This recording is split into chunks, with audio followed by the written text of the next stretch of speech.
Most of the content on this channel has to do with the fine details of Spanish pronunciation, with the goal of helping non-native speakers of Spanish improve their pronunciation so they can sound more like natives.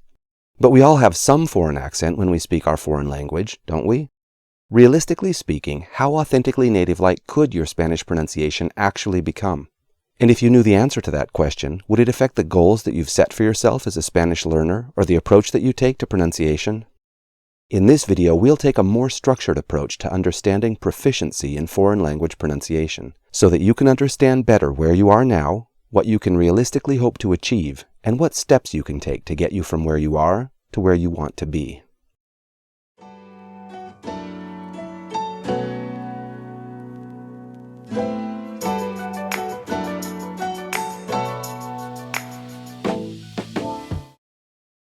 Alright, the first concept we need to make clear is the difference between phonetics and phonology. Phonetics refers to the articulation of the sounds that words and phrases are made up of.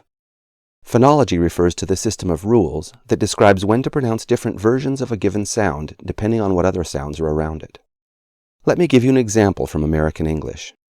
If you ask a typical native speaker of American English how the T sound is pronounced, they'll probably say T. If you then ask them to demonstrate the pronunciation of T by saying this word, they'll probably say pot, emphasizing the T to make it sound the way they just told you T should be pronounced. But if you observe native speakers of American English pronouncing this word in natural speech, you'll find that the T of pot is pronounced different ways depending on where it falls in a phrase and the words that come after it. Observe these example phrases spoken quickly and casually. I like this porcelain teapot. This is the pot you're going to give your mom. I'm going to make a pot of tea. In the first example, the T at the end of the utterance was sort of a glottal stop. In the second example, it was yod coalesced into a ch sound. And in the third example, it was an alveolar tap. None of these T's was pronounced T. So if you're a native speaker of some other language who's learning English, and you believe and trust us when we tell you that T is pronounced T, you'll actually mispronounce T in all of these contexts, as well as many others. When we say the phonology of English T, we're referring to the rules of English pronunciation that describe when to pronounce each of the different versions of the T sound. At the level of the whole language, English phonology refers to all of the rules that describe how all the sounds of the language are pronounced in all phonetic contexts. If you're a native speaker of some other language and you want to pronounce English truly accurately and authentically, you must not only be able to pronounce individual English sounds correctly and even individual English words. You must internalize English phonology so that you produce the correct variation of each sound in each of its phonetic contexts. And of course, the same thing is true of the Spanish language and what's required of non-native Spanish speakers who'd like to learn to pronounce Spanish accurately. If you want to have good, accurate Spanish pronunciation, you must learn to pronounce all the sounds of the Spanish language. That's definitely the starting point. But you also need to internalize the rules that describe when to pronounce different variations of each sound, depending on the other sounds that surround it in a word or phrase. I don't believe that Spanish phonetics is either harder or easier than the phonetics of any other language. Spanish sounds are what they are. They're different from equivalent sounds in English, and we English speakers have to make adjustments in order to pronounce them right. Fortunately, standard Spanish phonology is really simple. About 3/4 of Spanish sounds have only one standard pronunciation, with no variations at all to worry about. And of those Spanish sounds that do have variations, most only have two, and the rules that describe when to pronounce each are really easy to learn. You can actually detail all of the phonological rules of standard Spanish in a single, very simple chart. Alright, with these concepts in mind, let's talk a little about the accuracy of pronunciation that second language learners achieve. This is a scale that I came up with years ago when I was in college to classify students' accuracy in pronouncing their foreign language. Back then I had a classmate who created a scale for measuring 5 areas of second language performance as the basis for his master's thesis. My scale is inspired by his scale, but I've limited it to pronunciation and altered it to reflect some of my own ideas. The scale has a brief descriptor of different levels of proficiency, a summary of the skills that learners display at each level, a brief characterization of how their pronunciation is perceived by native speakers, and a numerical score. On one end of the scale, we have absolute beginners who use the phonetics and phonology of their native language in their first tentative attempts to pronounce Spanish words. Their pronunciation is mostly unintelligible to natives, and the only time they pronounce any sounds accurately is by coincidence, when English and Spanish just happen to have similar sounds. The other end of the scale is reserved for native speakers. Nobody who isn't a native speaker truly pronounces streams of natural speech this perfectly. Even native bilinguals who grew up in, say, the United States, in a Spanish-speaking household and who've spoken Spanish from childhood, don't usually pronounce Spanish this perfectly. I recommend that you pause the video now and read the other descriptions and characterizations and come to understand this scale as well as you can. Okay, so having familiarized yourself with the scale, where would you guess a typical university Spanish major would rank? Observations made by me and some of my college classmates years ago, some of it informal, some of it carried out more formally, showed that the average ranking of university Spanish majors in their third or fourth year of college, who had limited experience living abroad, fell between 4 and 5 on this scale. So their pronunciation was usually pretty competent. They pronounced most basic sounds accurately, they were usually fairly easy for native Spanish speakers to understand, but they definitely spoke with a foreign accent that native speakers often found distracting, and they only occasionally applied Spanish rules of phonology correctly. We found that university Spanish students with less experience, second-year and first-year students, had correspondingly less accurate pronunciation. It's important to realize that even though these were all Spanish majors, they had a wide range of interests. A majority were mostly interested in Hispanic history, culture, or literature, and a large proportion were focused on foreign language pedagogy. So this shouldn't be taken as the maximum someone can achieve who's really focused on acquiring native-like pronunciation. Quite the opposite. This is the average rating for Spanish students who are mostly interested in other things. What would we have found if we had tested a sample of Spanish students who were all very interested in having the most authentic speech possible, had studied phonetics and phonology, and who had spent more time abroad? While my classmates and I never conducted that study, I personally have known several people who meet these criteria, and they definitely would have scored very high on this scale. Some of the best Spanish pronunciation I've ever heard from a non-native speaker was from a young woman who I thought was a native speaker when I first met her, which was actually at a Spanish language theater performance in which she was an actress. As it turns out, she hadn't started studying Spanish until high school, so in that sense she was an ordinary second language learner. She didn't have any unfair advantages, such as growing up in a bilingual home or living abroad as a child, although as a college student she did live and study abroad for more than a year.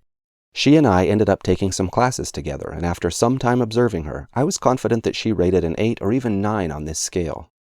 Another example was one of my best friends in college. We took almost all our Spanish classes together. He too was an ordinary second language learner in that he only began to study Spanish in high school. Yet in college, his pronunciation was so good that several native Spanish speakers we knew assumed from his accent that he'd grown up in a bilingual home and spoken Spanish since childhood.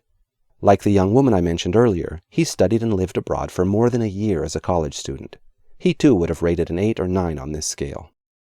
Now for non-native Spanish speakers, these two had the best pronunciation I've ever heard. In fact, I don't believe it's possible for non-native speakers to have better pronunciation than this. So they're not sort of average representatives of people with their background. They're definitely on the extreme edge of the bell curve.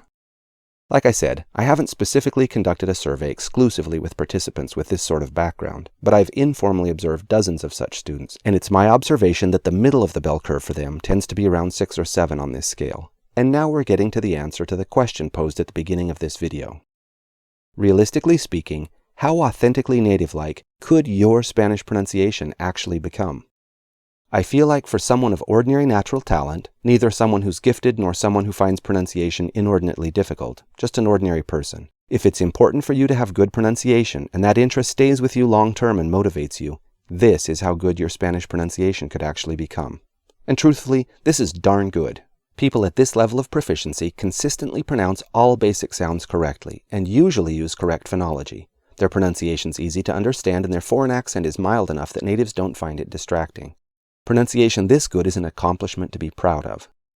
So assuming that you're a language learner of ordinary natural talent, what would you have to do to achieve this level of proficiency? The first thing I want to say is that you don't have to be in some kind of formal program of study like at a university. In this video I've made explicit reference to the university environment, but that's only because that was my experience years ago, so that's my reference point. But the world's different today. The internet has given us so many other ways to access information. You can get a really good education online, often for free if you know where to look. Okay, so what steps do you have to take to achieve this level? One absolutely indispensable step is to learn Spanish phonetics and phonology. This means learning to articulate Spanish sounds as correctly as you possibly can, being aware of how Spanish sounds differ from the sounds of your native language, and training your mouth to accurately produce the Spanish versions. And then internalizing Spanish rules of phonology so that if a sound has more than one version, you pronounce the correct version for any given phonetic context. Of course, one of the purposes of this channel is to provide exactly that content, so that Spanish students who are interested in pronunciation have access to complete, accurate, and reliable phonetics and phonology. I believe that as of today, I have a video on every Spanish phoneme and the phonological rules that apply to it, as well as discussions of some of the more prominent dialectal variations. Right now, I'm in the process of redoing and improving all my original videos, which will probably take me several more months. And after that, I'll do videos on difficult sound combinations, dialects, and other topics my viewers request. But the core of this channel will always be phonetics and phonology. Another critical step is to actually practice Spanish phonetics and phonology so that they become natural for you. This is an idea I think people understand perfectly well as it relates to many different endeavors, but don't apply to second language pronunciation. Consider the example of athletic competition. How well do you think someone would play soccer who eagerly wanted to play in games but never trained or practiced outside of games? How many minutes does a typical soccer player actually spend in possession of the ball in a game? Maybe a couple total? How many shots on goal does each player get in a typical game? Not more than a few. This just isn't enough time or repetition to develop any real skill, and this is why competitive soccer players practice and drill individual skills for hours outside of games. And this idea applies to so many different activities in which people want to excel. Athletes, musicians, actors, dancers, and so many others spend far more time practicing and rehearsing than they do performing. And the same principle applies to second language pronunciation. There's a difference between practice and performance. They fulfill different purposes. Someone who lives abroad immersed in their second language might think, I practice my second language pronunciation all day, every day. But that's not really what I mean by practice. I would say that that person performs in their second language all day, every day, and while all that performance is undoubtedly good, it almost certainly isn't focused on improving specific problem areas. Just like athletes, musicians, actors, and dancers, language learners can engage in structured practice to drill individual skills. In the case of pronunciation, individual sounds and sound combinations. And they can engage in activities like reading aloud to practice putting all the sounds together into complete sentences. I recommend that second language learners continue these practice activities for as long as they plan on speaking their second language. These aren't just things you do in the early stages. And the third thing that I think is important for really accurate pronunciation is immersion. Now, I actually think that the heavy lifting in learning pronunciation is done in the first two steps. Maybe something like 85% of what you need to learn and the effort required to learn it is done here. But it's interesting what effect that last 15% has. There are elements of authentic native pronunciation that are essentially impossible to describe or become aware of. All the fine details of pronunciation and prosody that give different dialects their authentic flavor. Although you probably aren't even consciously aware of them, you instinctively begin imitating and eventually internalize those features when you're immersed in a real-world dialect. I remember one very interesting example of this phenomenon from an experience I had as a grad student accompanying a study abroad group to the Dominican Republic. One of the students in the program was an exceptionally dedicated language learner whose pronunciation would have scored in the 6 to 7 range on my scale. During the 4 months that she spent in the Dominican Republic, she lived in a home with a Dominican family and worked on her thesis project for her master's degree in structural Spanish language. After the program concluded and we all returned to the U.S., she had to defend her thesis before the Spanish department, speaking entirely in Spanish, and I was present at her thesis defense. As soon as she began speaking, all of the professors who were in attendance, who'd been her instructors during her master's program, began smiling broadly. She didn't know what was so funny, so she paused her presentation, and one of the professors said, "Wow, your Spanish has just changed so much since I saw you last. You sound so Dominican." To be honest, I wasn't hearing what they were hearing. To me, her Spanish sounded more authentic and natural than it had before, bumping her up a step on the scale into the 7 to 8 range. But she hadn't adopted any of the major pronunciation traits that are characteristic of Dominican Spanish. So why did they think she sounded so Dominican? Well, in spite of a conscious decision on her part to preserve as neutral an accent as possible, she couldn't help but pick up countless little nuances that individually weren't terribly obvious, but when combined, not only gave her a better accent, but one that sounded identifiably regional to the assembled Spanish professors. I think I didn't notice as much because I'd become a bit desensitized to those features, having just been immersed in Dominican Spanish myself. This is a big part of the reason I recommend that students study dialectally unmarked Spanish phonetics and phonology in the beginning and intermediate stages.